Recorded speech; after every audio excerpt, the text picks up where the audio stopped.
ಬೆಳಗಾವಿಯ ಪ್ರಭಾವಿ ಸಚಿವರೊಬ್ಬರು ಭೂಕಬಳಿಕೆ ಮಾಡಿದ್ದಾರೆ. ಬಿಜೆಪಿ ಪ್ರಧಾನ ಕಾರ್ಯದರ್ಶಿ ಪಿ ರಾಜು ಸ್ಫೋಟಕ ಹೇಳಿಕೆ ನೀಡಿದ್ದಾರೆ.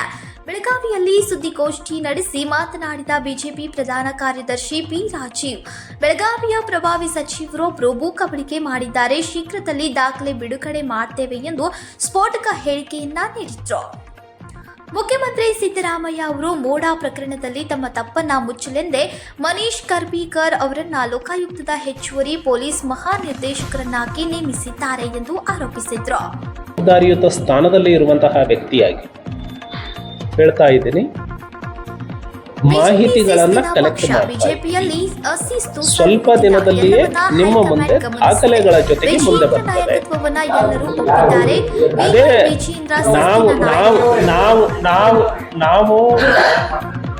ನಾವು ಪೂರ್ಣವಾದಂತಹ ಅಧ್ಯಯನ ಮತ್ತೆ ಲೀಗಲ್ ಸೆಲ್ ಒಪಿನಿಯನ್ ಇಲ್ಲದೆ ಅಧಿಕೃತ ಪಕ್ಷ ಬಿಡುಗಡೆ ಮಾಡೋದಿಲ್ಲ. ಬಟ್ ಮೇಲ್ನೋಟಕ್ಕೆ ಇಷ್ಟು ಬಂದಿದೆ, ಪ್ರೈಮಾ ಫೇಸಿ ಇಷ್ಟಿದೆ, ತಕ್ಷಣದಲ್ಲಿ ಬಿಡುಗಡೆ ಮಾಡೋರು ಇದ್ದೀವಿ. ಅದನ್ನೇ ಹೇಳ್ತೀನಿ, ಕಾದ್ ನೋಡಿ.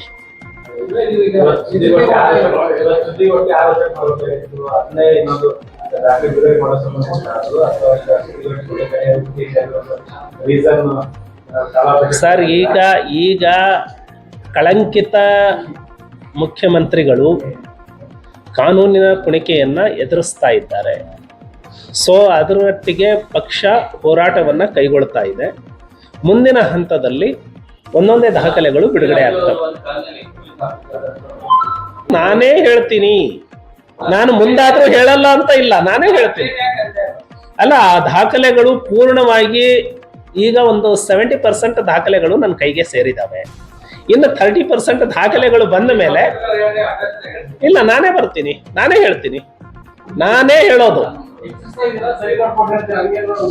ಇಲ್ಲ, ನನ್ನ ಹತ್ರ ಇರೋ 70% ದಾಖಲೆಗಳು ಏನು ಚೇಂಜ್ ಆಗಲ್ಲ.